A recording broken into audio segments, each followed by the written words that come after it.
Muy bien, pues buenos días a todos. Vamos a iniciar como lo hacemos siempre con nuestras plegarias de aspiración, buscando a través de las mismas el asentar la adecuada mentalidad y simultáneamente la propicia motivación para el cultivo de las tres sabidurías: escuchar, reflexionar, integrar o meditar.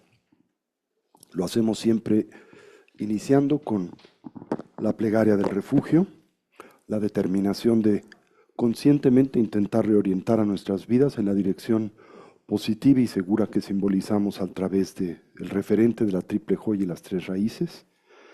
La joya del Buda la mete en el sendero la conciencia omnisciente y compasiva de un ser lúcido. La joya del Dharma, primariamente el triple entrenamiento superior, el triple proceso formativo, Shila, Samadhi, Prajna, la disciplina ética, la moralidad, el cultivo del samadhi, la cercana aplicación de la atención y con ella pues la funcionalidad y eficacia mental, cognitiva, emocional y finalmente el desarrollo y cultivo de la sabiduría. Las tres raíces: la raíz de la inspiración en el sendero, la figura del lama o la lami; la raíz del logro en el sendero, que son los yidams, esto es, los aspectos de sabiduría del despertar, que utilizamos especialmente en el contexto del Sendero del Diamante para debilitar y deconstruir nuestro sentido limitado y fantasioso de identidad, uno que es finalmente tan solo una elaboración fantasiosa del individuo por una identidad también emanada de la imaginación de la persona, pero concordante en naturaleza con nuestra esencia fundacional, que es la naturaleza búdica. Tomamos refugio también en la raíz de la actividad búdica, que en este contexto se simboliza a través de la figura de los protectores del Dharma, los Dharmapalas en general, de los cuales los más importantes son los señores de las cuatro direcciones cardinales y la figura de Abrigo Negro o Mahakala o el Gran Negro, que es en realidad una emanación y por tanto un aspecto del Buda de la compasión ilimitada, Avalokiteshvara. ¿Sí? En realidad es la forma en que éste se presenta a manera activa para subyugar los obstáculos al amor, la bondad y la compasión. ¿Ok? Después generamos la mentalidad excepcional, la bodhicitta.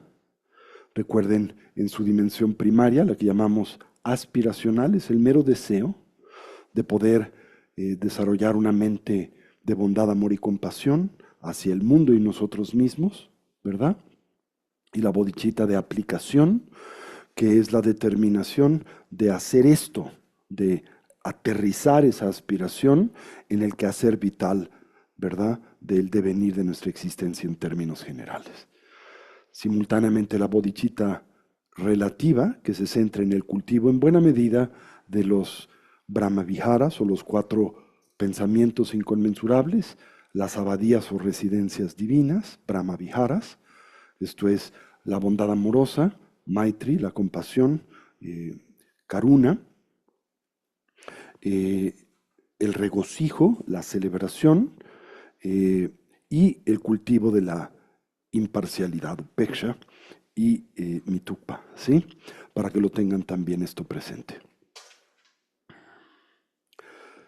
Obsequiamos el universo entero a la comunidad de seres despiertos y lo hacemos con el objetivo de generar una mentalidad y sentido de profunda apreciación en torno al valor del obsequio que de esto recibimos, que es la instrucción liberadora, que no es algo menor, precisamente aquello que nos permite trascender los grilletes de la existencia cíclica de la vida condicionada por la ignorancia, el apego y la aversión, a través de la consecución de la bodhicitta absoluta, que es la comprensión de la vacuidad y el surgimiento dependiente. ¿Sí? Y finalmente le solicitamos a todos estos seres que, a pesar de nuestras limitaciones y obstáculos, que no desfallezcan y no se den por vencidos en su esfuerzo de instruir y enseñarnos por las etapas del camino que conduce al despertar. ¿Ok? Estas son las plegarias de aspiración. Sanje chudan tsuchi chunam la Chanchu bardu dakni kyapsu chi, dagi chinsu gipe sunam ki, drola penchi sanje drupashu. En el Buda, el Dharma y en la Asamblea Suprema, tomo refugio hasta alcanzar la iluminación. Que el mérito de mi generosidad y otras acciones virtuosas me lleve al despertar para el beneficio de todos los seres. En el Buda, el Dharma y en la Asamblea Suprema, tomo refugio hasta alcanzar la iluminación. Que el mérito de mi generosidad y otras acciones virtuosas me lleve al despertar para el beneficio de todos los seres. Semchen tamche dewa dang, dewe judan dembar gyurchi, dünyel dang, dünyel gi, judan jelwar gyurchi, dünyel mepe dewa dampadang, nijelwar gyurchi, nyerin chadan nidan jewe tanyon chempola, nepar gyurchi. Que todos los seres obtengan la felicidad y sus causas, que sean libres del sufrimiento y sus causas, que nunca se vean separados del gozo sublime, libre de sufrimiento, que moren en la gran imparcialidad, libres de apego y aversión hacia aquellos que les son cercanos y lejanos. Que todos los seres obtengan la felicidad y sus causas, que se vean libres del sufrimiento y sus causas, que nunca se vean separados del gozo sublime, libre de sufrimiento, que moren en la gran imparcialidad, libres de apego y aversión hacia aquellos que les son cercanos y lejanos. Y ahora la ofrenda del universo. Con ese mudra o gesto simbólico, imaginamos entre nuestras manos al monte Meru, el Axis Mundi, los 4 continentes, la muralla de hierro, el gran océano, el sol y la luna. Frente a nosotros, la comunidad de seres despiertos, a los que concebimos en su cuerpo beatífico, esto es, en su expresión espiritual. Una de energía sutil, translúcida y luminosa. Transformamos a esta ofrenda en luz y claridad. La vertimos sobre de esa comunidad de seres quienes la reciben y aceptan con apreciación, gratitud y humildad. Sashi pechu chushin mete tram rirab lingshi nide gempadi sanje shindu mikte bulwayi druke namdak shindu chupashu. Perfumo la tierra con incienso, la decoro con flores, adornada con el monte Meru, los 4 continentes, el sol y la luna. Concebida como una tierra búdica la ofrezco para que todos los seres gocen de esta tierra pura. La imagino, la transforma en luz y la ofrezco, lo obsequio.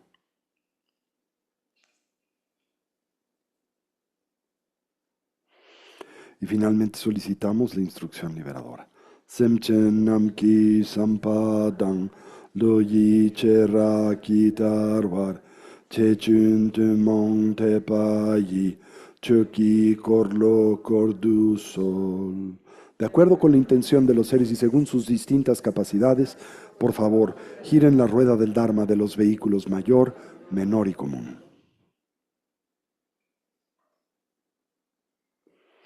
Esto es el vehículo fundacional, la tradición Nikaya, el vehículo amplio, el sendero del héroe espiritual, el Mahayana, y dentro del contexto del Mahayana, su expresión excepcional, el sendero del diamante, de la eterna continuidad o de la protección mental, el Vajrayana, el Tantrayana o el Mantrayana. ¿Okay? En otras palabras, compártanos las 84,000 distintas enseñanzas con el objetivo de que no quede razón, excusa alguna para no comprometernos con ellas. ¿Okay? Porque siempre estamos buscando de qué manera, ¿verdad? Desprendernos de la responsabilidad de nuestro desarrollo evolutivo. Entonces, habiendo tantas enseñanzas, por lo menos entre ellas, siempre existe una pertinente para nuestra condición y circunstancia. Bien, vamos a iniciar también con la yoga de las 9 respiraciones. Así, eliminando o vaciando el prana estéril, el contaminado, el prana kármico, y fortaleciendo simultáneamente el prana de sabiduría, el primero que sustenta la actividad dualista y conceptual de la mente y conciencia, y el segundo del que depende la cognición no dual. Así entonces nos ponemos derechitos con nuestra espalda erguida y nuestra cabeza en equilibrio o balance.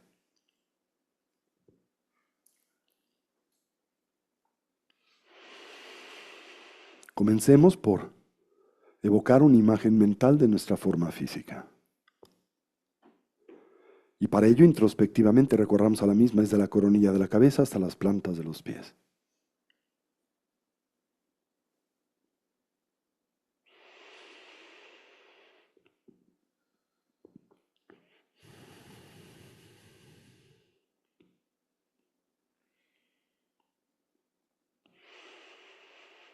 Imaginemos cómo ésta se transforma en una silueta luminosa y translúcida ausente de sustancialidad, con la forma y la postura de los 7 puntos comúnmente asociada al Buda Vairochana.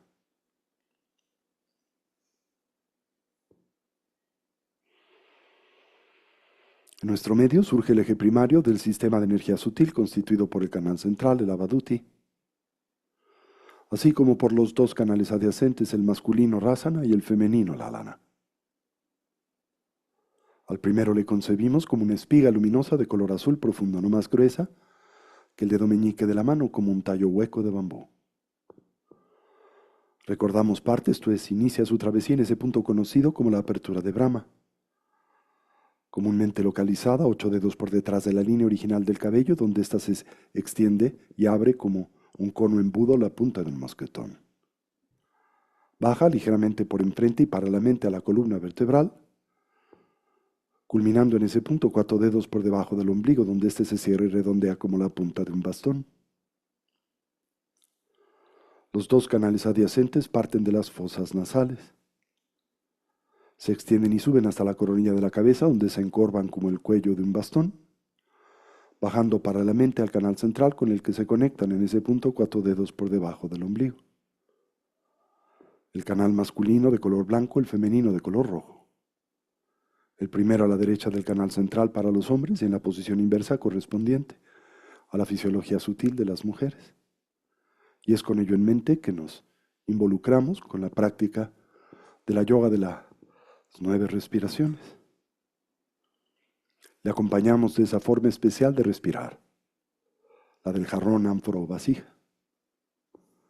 En la misma al inhalar intentamos saturar la totalidad de nuestra capacidad pulmonar, simultáneamente procediendo con la aplicación de la yoga de la retención de la respiración, en la que volteamos la atención sobre de sí misma, intentando reconocer y descansar en el estado y condición mental emergente, común, naturalmente más profundo, atento y concentrado.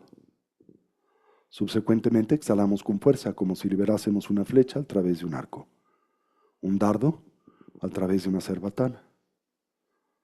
Decantamos así 30% del prana presente en la parte superior del cono pulmonar, correspondiente a lo que conocemos como el viento o la energía contaminada, aquella de la que dependen las funciones conceptuales y dualistas de la mente o conciencia, tanto las positivas como las negativas y neutras.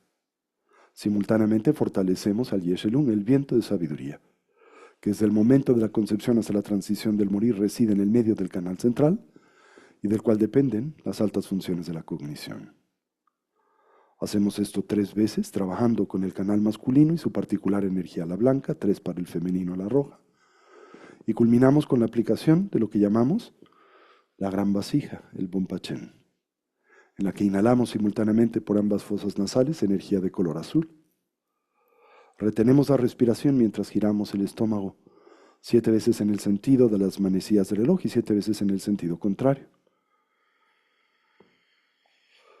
Mezclamos a los vientos kármicos con el de sabiduría en el canal central. Purgamos el sistema de energía sutil, exhalamos con fuerza y repetimos el proceso 3 veces. A su vez presionamos con la yema del pulgar la primera falange del dedo anular, al que abrazamos con el gesto conocido como el puño adamantino con los dedos índices ligeramente extendidos. Con estos bloquearemos las narinas de las fosas nasales y presionaremos ese particular punto de acupresión, localizado 4 dedos por debajo de la axila en el medio del torso en el orden correspondiente al ejercicio. Y con esta instrucción nos involucramos con esta práctica y técnica, la yoga de las 9 respiraciones. Recuerden, inhalamos, tragamos, apisonamos la energía, volteamos la atención sobre de sí misma, observamos el natural debilitamiento de la continuidad conceptual de la mente, el progreso hacia la cesación o por lo menos el alentamiento del diálogo interior, la focalidad de la atención. Después exhalamos como si liberásemos una especie de fardo y descansamos en esa condición en donde por un momento o se debilita o cesa la continuidad conceptual de la mente. Lo hacemos esto en cada ciclo.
Transitemos a la práctica de estabilidad, la recolección del respirar.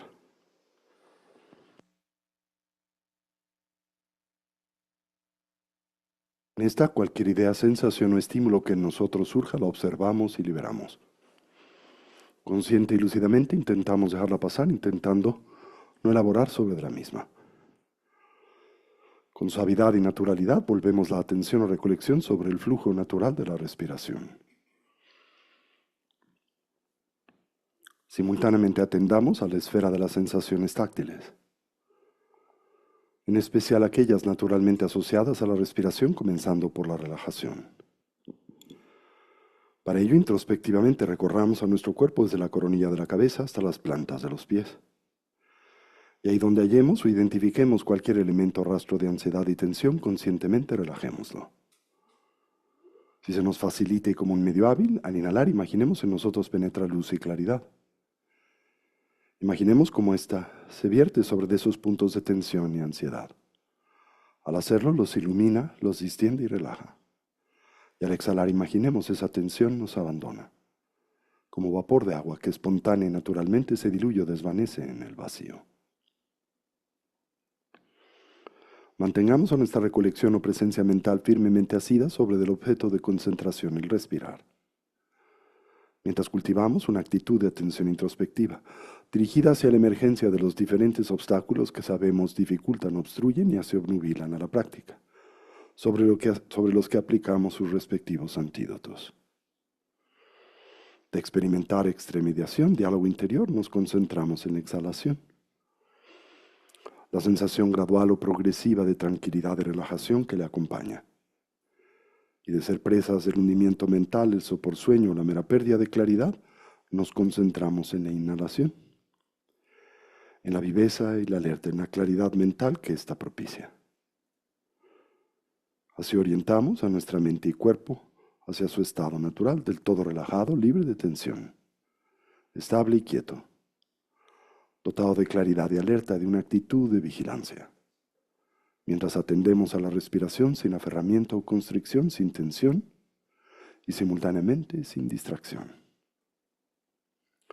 Así establezcamos una transición entre la agitación y el cansancio de la mañana y el estado mental de atención y concentración necesario para el cultivo de las tres sabidurías: la del análisis, la investigación, la contemplación, el estudio, el escuchar y el meditar. Con esta instrucción presente en silencio y por unos minutos, fortalezcamos esta elemental y primaria dimensión de la práctica, ¿sí? Toda la atención sobre el respirar.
Fortalezcamos la estabilidad, ese estado y condición mental profundamente imbuido de la continua presencia de la atención.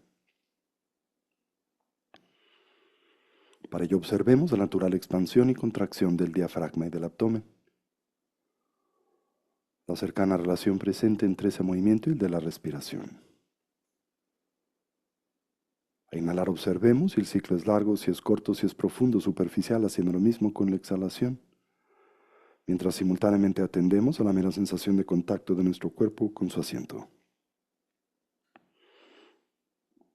De experimentar excitación nos concentramos en la exhalación, de vernos expuestos a la lasitud, la inhalación.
Finalmente acentuamos a la viveza alerta y claridad de la atención.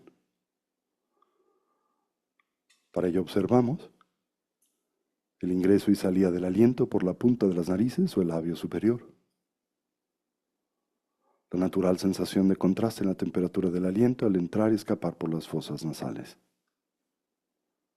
Y si se nos facilita como un medio hábil la presencia de una pequeña esfera luminosa o ticle en el medio del entrecejo en la que suavemente focalizamos la atención. De experimentar excitación nos concentramos en la exhalación y de transitar por la lasitud la inhalación.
Asentemos nuestra intención, que siempre la de escuchar con atención y concentración.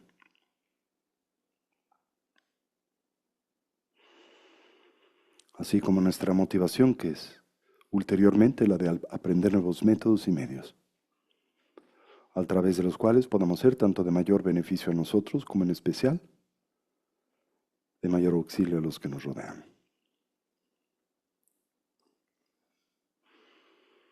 Con esta intención y en especial con esta motivación en nosotros presente, incorporemos y traigamos este espacio y lugar de nueva vez nuestra atención.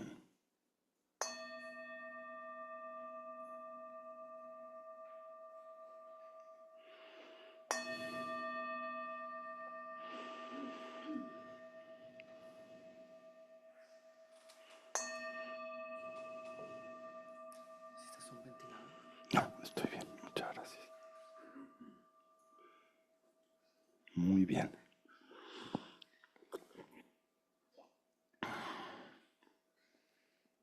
Me imagino que gran parte de ustedes tuvo la oportunidad de acompañarnos el día de mañana, del día de ayer, ¿verdad? Bien.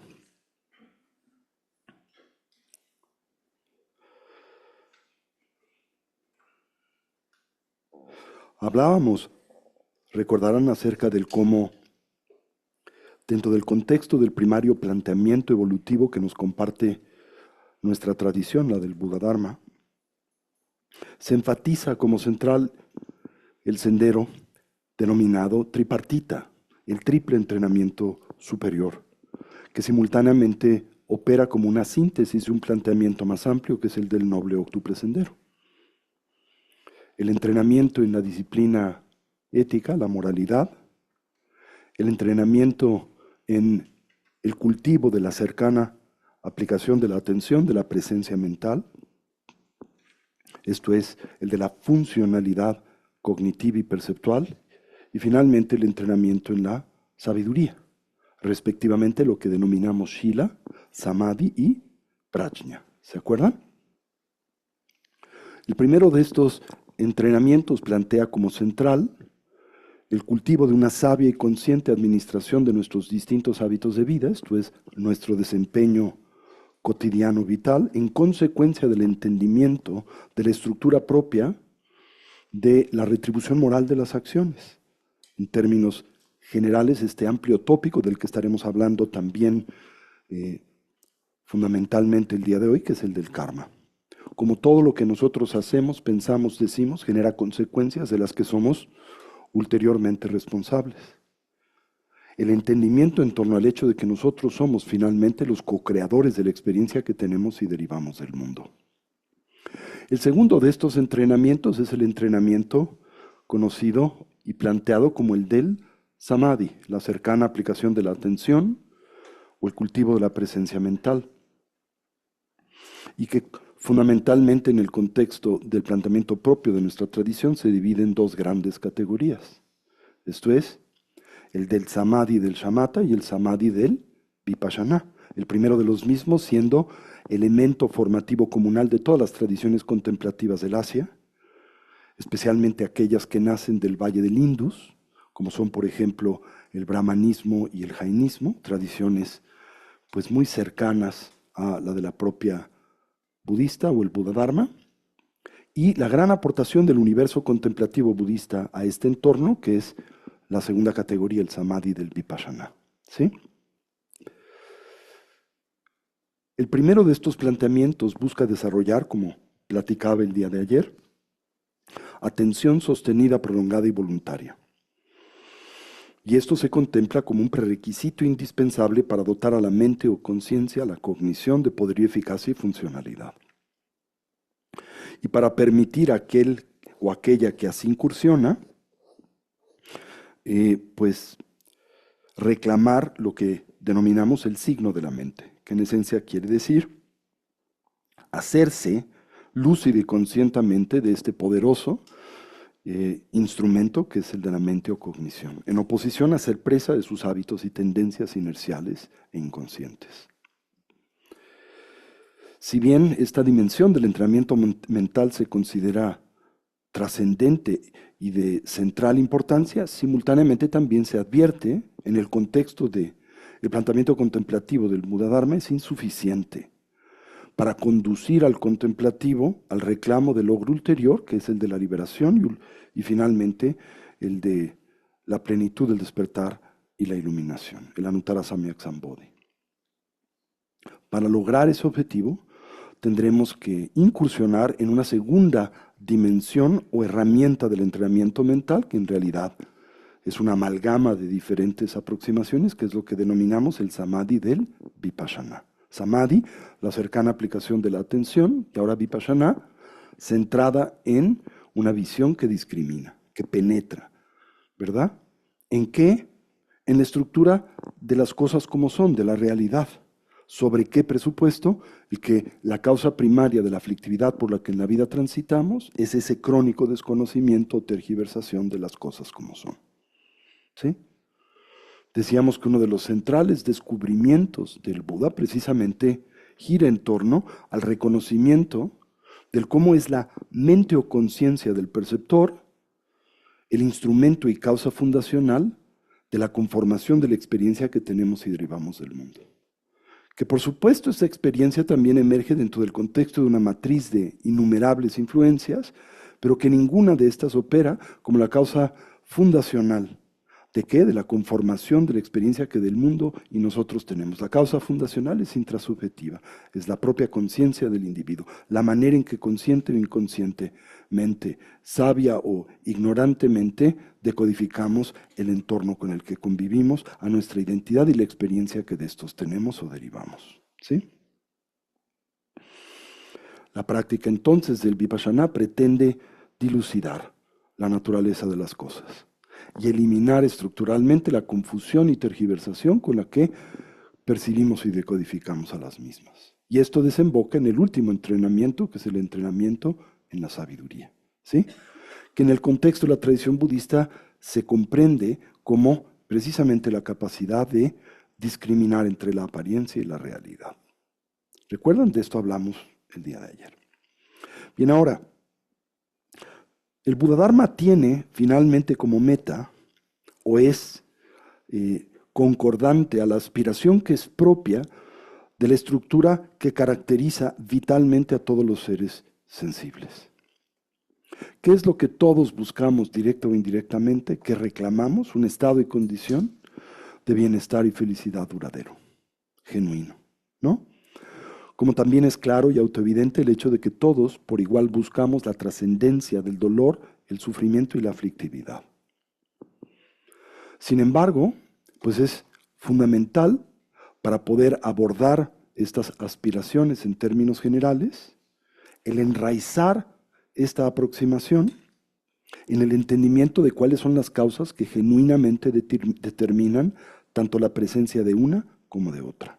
Esto es, cuáles son las causas que propician nuestro bienestar y simultáneamente cuáles son las causas que determinan nuestra aflictividad, ¿no? Ahora, esto no es del todo sencillo, especialmente si tenemos presente que a lo largo, por lo menos de esta vida, por no hablar de nuestras infinitas existencias, hemos sido presa de un diagnóstico equivocado. Esto es, hemos señalado equívocamente las causas del bienestar, como también las del dolor, el sufrimiento y la insatisfacción. En consecuencia, no hemos encontrado una solución definitiva a la continuidad de la aflictividad. ¿Sí? Hemos paleado a la misma en ocasiones, porcentual o temporalmente, pero no la hemos superado. Y esa es la razón por la que nos vemos expuestos de forma constante, incontrolable y recurrente a dificultades y problemas, ¿no? Entonces, por ejemplo, ¿cuáles pensamos son las causas del bienestar? La mayoría de nosotros las asociamos a los 8 intereses mundanos, ¿no es cierto? Esto es el dinero, la riqueza, la abundancia económica, material, el nombre, la fama, el reconocimiento, el poder, el poder, la influencia y toda variedad de estímulos sensoriales que interpretamos y concebimos como gratificantes. Pensamos estos son y operan como la causa genuina del bienestar y la felicidad. Y por lo tanto, y a lo largo del tiempo sin principio, hemos invertido una enorme cantidad de tiempo y energía en la consecución de esas metas. Desgraciadamente y en consecuencia de nuestra disfuncionalidad cognitiva y mental, que se caracteriza por muchas limitantes, pero entre ellas la distracción y la amnesia, a pesar de que a través de esta vía nunca hemos logrado el objetivo deseado, no dejamos de intentarlo. ¿Se entendió eso? O sea, hemos buscado una y otra vez en los 8 intereses mundanos, bienestar y felicidad duradera, genuina, no la hemos obtenido, pero en consecuencia de nuestra amnesia y falta de atención, olvidamos ese resultado, esto es, fallamos en poder señalar el fracaso de esa estrategia y ad hastium la repetimos, ¿no? Y simplemente la ajustamos, ¿no? Es como decir, no logré satisfacción genuina de mi colección de zapatos, pero lo voy a intentar con mis suéteres, ¿no? Después no logré satisfacción genuina a través de mis suéteres, pero igual lo lograré a través de mis calcetines. Y el conflicto es que esa vía de investigación, pues es una ruta de muy, muy largo plazo de investigación, porque simplemente exhaustar como fallida esa causa y origen, la de la ropa, en torno a la generación y detonación del bienestar genuino, pues ¿cuántos artículos toma? ¿Sí? Si simplemente tienes que investigar la ropa, no son los guantes, no son los calcetines, no es la ropa interior, ¿cuántas vidas te toma hacer eso? Bueno, infinitas, como nos ha tomado, ¿no? Y después de la ropa vienen los coches, y después de los coches vienen los chivas, chavas, cheves y así, ¿no? Como también pensamos que sus opuestos son las causas genuinas de nuestro dolor y sufrimiento, ¿no? Y así lo presenta, sustenta y defiende el orden social. Nos dice que sufrimos porque no tenemos recursos económicos, sufrimos porque no tenemos acceso a suficientes estímulos sensoriales, sufrimos porque no tenemos suficientes chunches, chivas, trastes, ¿verdad? Sufrimos porque carecemos de reconocimiento y apreciación, sufrimos porque no tenemos influencia, poder, y así subsecuentemente, ¿no? Claro, nunca nos tomamos el tiempo para poner en duda, para investigar la veracidad de esas afirmaciones. Porque si lo hiciésemos, descubriríamos que ninguna de estas está realmente vinculada y asociada al fin con el que comúnmente se le asocia, ¿no? Descubriríamos, por ejemplo, que no es cierto el hecho de que el dinero sea fuente genuina y confiable de bienestar duradero. Tanto es así que las personas más ricas no son las más felices. Es más, podría casi afirmar lo contrario, ¿no? Como también podríamos develar y entender cómo la ausencia del mismo tampoco es causa genuina y determinante del dolor, el sufrimiento y la insatisfacción. Como tantas personas, simple y sencillamente en todas las esquinas de las calles, pueden a nosotros comprobar e ilustrar, ¿no? Pero no nos tomamos ese tiempo, no investigamos, simplemente abrazamos como certeros estos derroteros. Y naturalmente nos conducen al fracaso, que se traduce en la continuidad inercial de la aflictividad. Eso es lo que representa el diagnóstico de nuestra condición de vida y la primera de las 4 nobles verdades, la verdad del sufrimiento. ¿Sí? Y que simultáneamente, recordarán, el Buda divide en 3: el dolor común, asociado a las experiencias propias de la cotidianidad: nacer, crecer, envejecer, enfermar, morir, no obtener lo que nos es grato, perder lo que nos es grato, el temor, el miedo, la ansiedad y así subsecuentemente. El dolor del cambio y la transformación, no asociado a estos en sí mismos, porque el Buddha-dharma jamás afirma que el cambio es en sí fuente de aflictividad. Más bien, lo que exalta o pretende hacer consciente es que es la resistencia o la negativa al cambio la que produce aflictividad. Y simultáneamente, y si lo tienen presente, no importa con cuán vehemencia abracemos esa estrategia o demanda, está condenada al fracaso. Eso es, no importa cuán poderosamente, empecinadamente ustedes exijan permanencia, todo es impermanente. ¿Sí? Como decía mi hermano, si quieres. Finalmente, ¿no? De hecho, este es uno de los retos y de las enseñanzas más importantes que una persona tiene que actualizar en la vida. Tiene que gradualmente soltar la demanda de permanencia y de estabilidad y abrazar un entorno que es impermanente y por naturaleza inestable. No solo eso, no solo ese entorno, sino el propio individuo. También existe en concordancia a esa estructura. Nosotros mismos somos entidades dinámicas, cambiantes, impermanentes y desde esa perspectiva mutativas, ¿no? Así que el Buda señala que es esa en nosotros crónica, inercial, compulsiva, inconsciente, empecinada, se me acaban los adjetivos, ¿no? Resistencia al cambio, ¿verdad? La que opera como una de las causas principales y primarias de nuestra aflictividad, dolor y sufrimiento.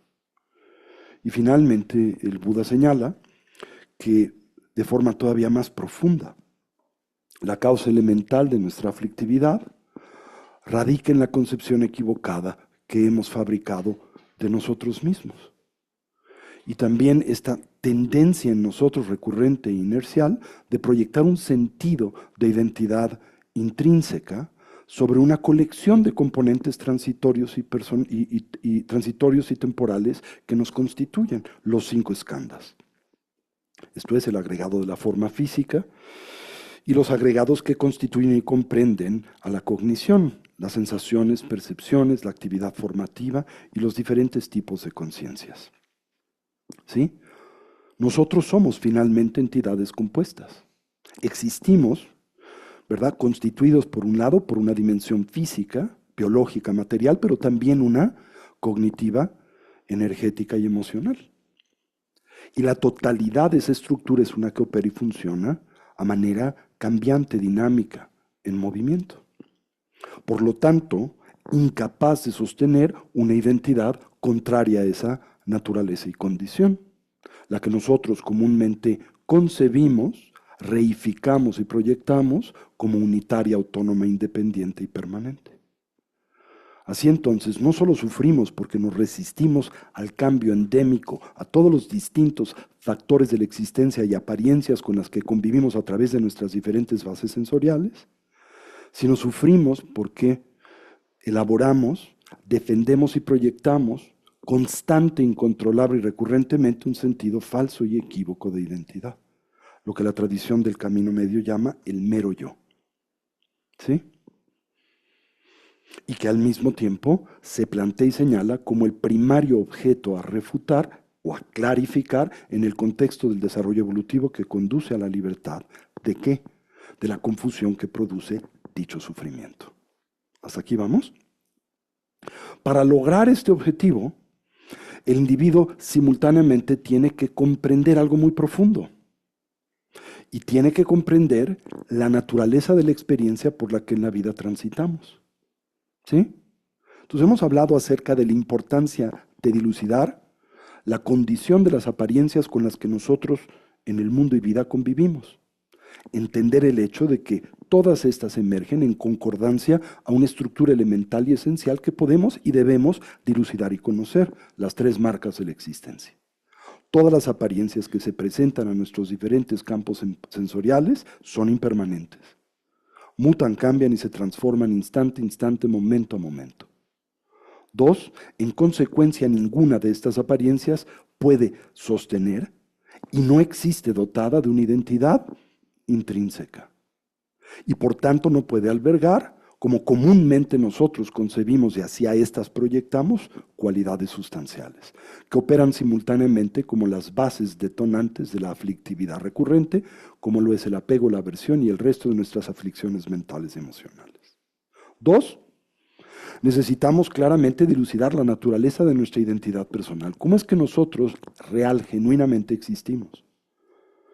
Porque así como las apariencias a nosotros se presentan de forma contraria a como genuinamente existen, también nosotros hemos construido inconsciente, habitual y compulsivamente un sentido de identidad que no corresponde a la realidad. Y para poder sostener y mantener la presencia y continuidad de la misma, tenemos que invertir no solo toda la energía que tenemos, sino toda la que pedimos prestada. Y vivimos en eterno endeudamiento energético. Eso es un concepto que se me acaba de ocurrir y no es malo, ¿no? Esta concepción de vivir en eterno endeudamiento energético. Le pedimos prestado energía a lo que se deje y a lo que no se deja. ¿No es cierto? Pero también, ¿verdad? Decía, es muy importante que comprendamos un tercero y último elemento. Y tiene que ver con el dilucidar cuál es la naturaleza de la experiencia por la que en el mundo transitamos. Y nosotros tenemos esta noción naturalmente fortificada por el contrato social que nos conduce a pensar que es nuestro entorno el que determina nuestra experiencia. ¿Sí? Y bueno, la tradición budista en sí, supremamente sofisticada, no niega la influencia que esas apariencias naturalmente ejercen sobre nosotros y la conformación de la experiencia que tenemos y derivamos del mundo. Sin embargo, afirma que nuestra experiencia no está determinada por esas apariencias, que la causa determinante de la conformación de nuestra experiencia es intrasubjetiva. Y tiene que ver precisamente con la manera en que el individuo, consciente o inconscientemente, objetiva o tergiversadamente, decodifica el mundo de la experiencia. Así entonces, lo que el Buda descubre es que la causa fundacional de la felicidad y el bienestar duradero, que simultáneamente nos pide o nos exalta a distinguir de su impostor, que es el mero placer hedónico, el sensorialmente condicionado, que la causa fundacional de ese bienestar, ¿verdad?, es intrasubjetiva. Y precisamente tiene que ver con ¿qué? Con el desarrollo y cultivo de un estado y condición óptimo de salud mental y emocional. Ahora, en ese mismo contexto, el Buda introduce un elemento que es también para nosotros trascendente y de central importancia. El que ese estado óptimo de salud mental y emocional nos es accesible. Esto es también muy importante, ¿no? No es como si el Buda dijese, ¿no?, que la causa primaria del bienestar duradero es ese estado y condición de salud mental óptimo, pero es uno que no podemos actualizar. ¿Sí? Sino nos dice, esto es accesible, es algo que todo ser sensible puede finalmente reclamar. Inclusive dice algo muy interesante y todavía más trascendente y profundo. Dice, Esa es la condición fundacional de la mente. Cuando a la misma se le libera de todo aquello que la desequilibra. ¿Sí? Es como decirlo de la siguiente manera, ¿no? Lo que inhibe la claridad del agua es el sedimento. ¿Sí? Si queremos recuperar la claridad del agua, tenemos que filtrarla del sedimento. Esto es posible, se puede eliminar el sedimento del agua. Y la naturaleza esencial del agua está libre de sedimento. Entonces, cuando el agua se mantiene en una condición de natural equilibrio, ¿qué sucede con el sedimento? Sin intervención alguna, simplemente se asienta. Y cuando el sedimento se asienta, ¿qué efecto produce? Permite la expresión natural de la condición esencial del agua, que es su transparencia.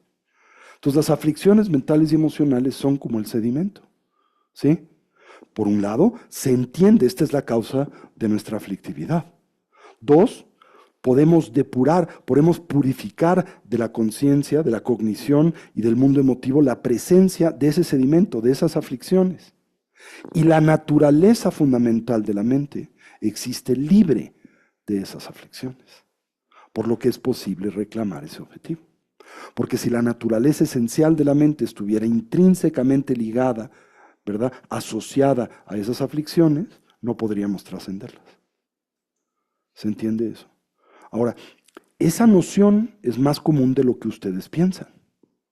Y es una que permea, esta es una de las tremendas taras que culturalmente nosotros tenemos que superar.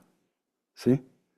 Porque somos presa de un condicionamiento adicional neurótico, que es el de la cultura judeocristiana, que en esencia, de una forma muy sutil, a manera inconsciente, nos ha condicionado a pensar que en efecto existimos como seres caídos y que nuestra naturaleza es en sí misma aflictiva y que genera como una estrategia de alguna manera de poder, plantea que la liberación o superación de la aflictividad asociada con esas limitantes requiere de la intervención de un agente externo, de un ser superior, con el que tenemos que establecer un contrato de mutuo beneficio.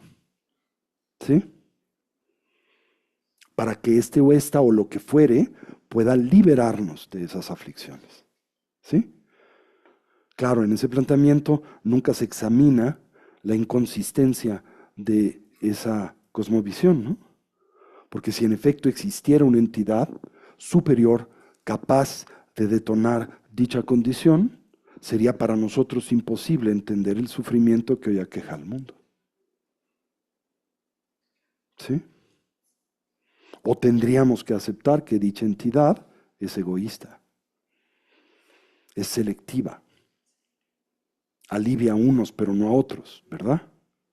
Y es interesada. ¿A quién alivia? Al que firme el contrato. Y a quien no alivia o condena, al que no lo firma. Y como nosotros no lo hemos firmado, ya nos jodimos.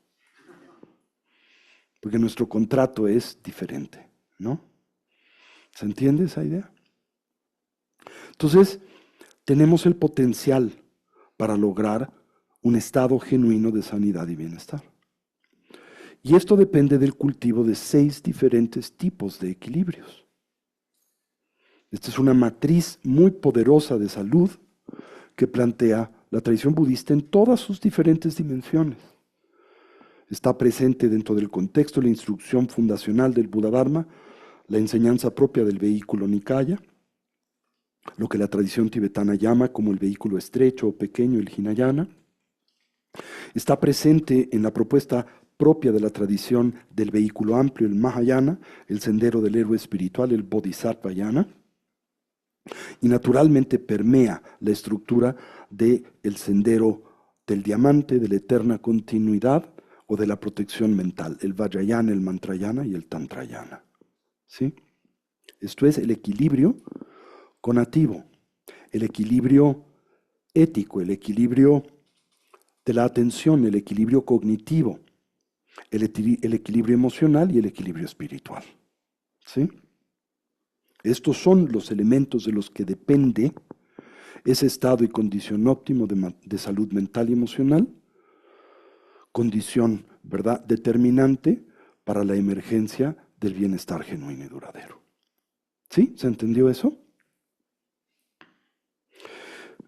El equilibrio mental parte como punto de partida de lo que llamamos conación, un verbo particularmente popular dentro del contexto de la psicología evolutiva contemporánea y que señala o se refiere a la facultad primariamente del deseo y la volición, y que exalta como central la importancia de desarrollar intenciones, deseos y aspiraciones concordantes ¿a qué? Al bienestar genuino, duradero, al reclamo del mismo. ¿Y evitar qué? Pues precisamente todo tipo de intenciones, deseos y aspiraciones que más bien lo contradigan y debiliten, ¿sí? Así entonces, pues, se plantea central el fortalecer toda variedad de ideas, de valores, ¿verdad? Eh, discernir los deseos e intenciones que realmente desembocan y nos orientan hacia el reclamo y consecución del bienestar genuino, del duradero para nosotros y los que nos rodean. El reconocer que en nosotros están presentes impulsos, intenciones, ¿verdad? Hábitos que si nosotros empoderamos, nos pueden en ocasiones conducir a una gratificación temporal o de corto plazo, pero que tendrán a largo plazo consecuencias negativas para nosotros, para los que nos rodean, para nuestro bienestar y sanidad, ¿no? Y aprender en ese contexto a reconocer cuáles entre nuestras intenciones y deseos nos pueden en efecto aportar sufrimiento, nos pueden aportar gratificación temporal o son causa genuina de bienestar duradero, ¿no? Y por lo tanto en la tradición budista se plantea como central el desarrollo y cultivo de lo que podríamos denominar una especie de inteligencia conativa, que precisamente nos permita asentar esas motivaciones, metas, prioridades, desarrollar ese tipo de aspiraciones que son conducentes a nuestro bienestar, al genuino y al duradero, y el de los que nos rodean. ¿Hasta aquí me siguen? Ese es el primer elemento y componente de esta matriz que se reclama central para la consecución del bienestar genuino. La segunda de estas matrices exalta como central el desarrollo y cultivo del equilibrio emocional. ¿Sí? Bueno, antes inclusive del equilibrio emocional, el equilibrio ético, ¿sí? Que podríamos también presentar como el desarrollo de una conducta integral, ¿sí? Un comportamiento vital que naturalmente el individuo despliega a través de los portales con los que se vincula al mundo de la experiencia, la mente, palabra y cuerpo, que opera en concordancia con qué, con la realidad, con la manera en que las cosas son. Y dentro del contexto de la misma, este principio y estructura que es la de la causalidad moral, el karma. Precisamente como hace un momento mencionaba, el que todo lo que nosotros hacemos, pensamos, decimos, nos guste o no, genera consecuencias de las que somos responsables. Y que el primario agente constitutivo de la experiencia que tenemos y derivamos del mundo es la propia mente o conciencia, que somos los co-creadores de la experiencia que tenemos y derivamos del mundo. Así que en la tradición budista se plantea como esencial el cultivo de un equilibrio ético, sobre el entendido de que hoy existimos en una condición desequilibrada éticamente hablando. ¿Se entendió eso? Esto incluye, ¿verdad?, el abrazar decisiones, elecciones que mantienen la armonía con nuestras familias, nuestra comunidad, nuestro país, así como también nuestras diferentes relaciones interpersonales y hasta internacionales en términos generales. El equilibrio ético también significa que debemos naturalmente nosotros desarrollar una condición armónica con la ecoesfera de la que dependemos. Esto es también el mantener la sustentabilidad integral económica en nuestras vidas, sin contribuir, como lo hacemos individual y colectivamente, al deterioro y la insustentabilidad del medio ambiente o de nuestra condición también económica y material en términos generales. Por tanto, y también la tradición budista plantea como central el cultivo de una inteligencia ética, ¿sí? Y no se refiere solo a entender esto conceptualmente, sino como a menudo comento y exalto, hacerlo de forma anímica, ¿sí? Desde la perspectiva budista, este tipo de inteligencia implica simultáneamente el desarrollo de tres diferentes tipos de, ¿cómo podríamos decirlo?, restricciones, ¿no? El deliberadamente suspender nuestra tendencia a actuar, ¿verdad?, a llevar a cabo acciones que perjudican a otros. En otras palabras, el tratar de fortalecer una ética de virtud. Simultáneamente, el activamente trabajar para traer beneficio a otros. ¿Sí?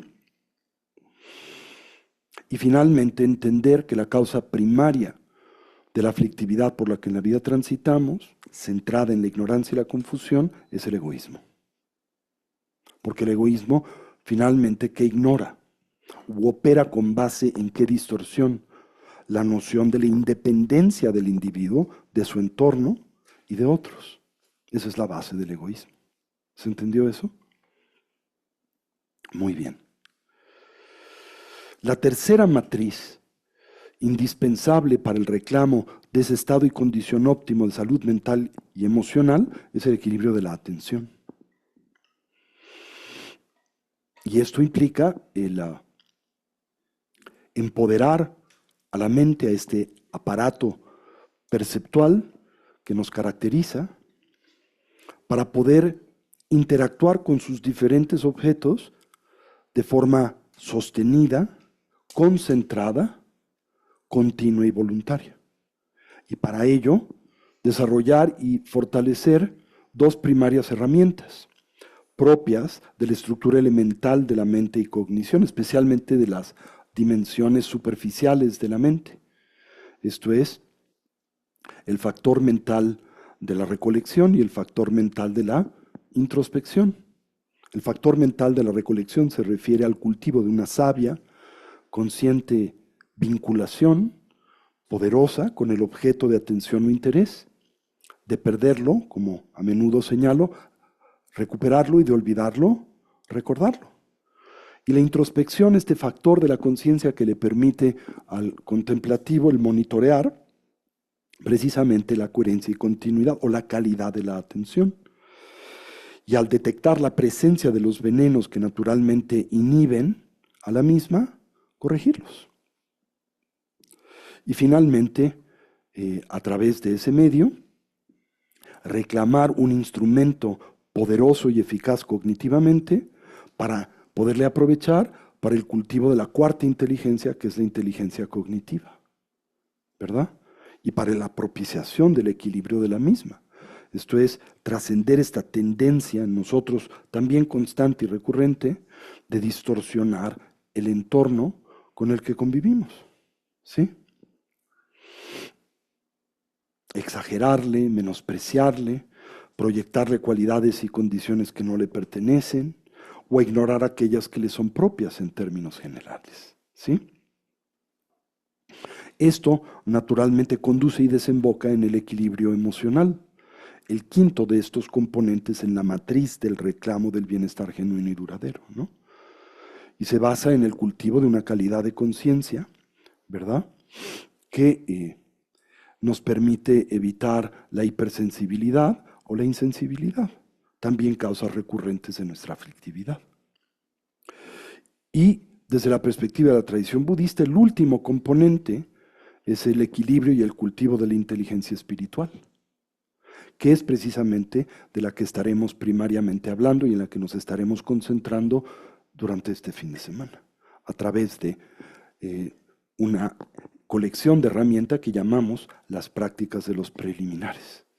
Tanto los preliminares ordinarios, que se contemplan herramientas centrales para todo esfuerzo de desarrollo evolutivo, y los preliminares extraordinarios, que se conciben primariamente como el prerequisito para la posibilidad de abordar una metodología excepcional, poderosa y ágil de desarrollo evolutivo, que es la de el Sendero del Diamante, el Vajrayana, ¿sí? En este fin de semana, tan solo voy a tocar el día de mañana los 2 primeros de esos 4 preliminares. Esto es el preliminar extraordinario del refugio y el preliminar extraordinario de la purificación, de las impresiones, hábitos y tendencias negativos que hemos acumulado a lo largo del tiempo sin principio, ¿sí? También está presente el preliminar de la ofrenda del universo y el preliminar de la unificación con el principio esencial del despertar, pero estos son objeto de un seminario en sí mismo, o de varios seminarios en sí mismos. Por ahora hablaremos de los 4 preliminares ordinarios, esto es, los pensamientos que orientan a la mente al despertar, y los 2 primeros de los 4 preliminares extraordinarios, el refugio y la necesidad de la purificación. ¿Hasta aquí me siguen? ¿Sí? ¿Queda esto claro? Entonces, y en este contexto, naturalmente el objetivo central de la totalidad del esfuerzo que nos comparte y nos invita a ser propio la propuesta del Buda Dharma es en efecto el reclamo de ese estado y condición óptimo de bienestar y felicidad duradera. Y plantea que el mismo tan solo puede obtenerse a través del cultivo de estas 6 diferentes sabidurías, ¿sí? Esto es la inteligencia conativa, aquella vinculada a el sentido de la intencionalidad y la volición, la inteligencia de la atención, la inteligencia cognitiva, ética, emocional y espiritual. ¿Ok? Bien, entonces teniendo esto en mente, este es el marco de referencia, voy a plantear como punto de partida la importancia de esta metodología, de esta estructura contemplativa que denominamos la de los pensamientos que orientan a la mente al despertar. ¿Ok? Bueno, pues aquí creo que es el momento óptimo para pausar por un momentito, ¿verdad?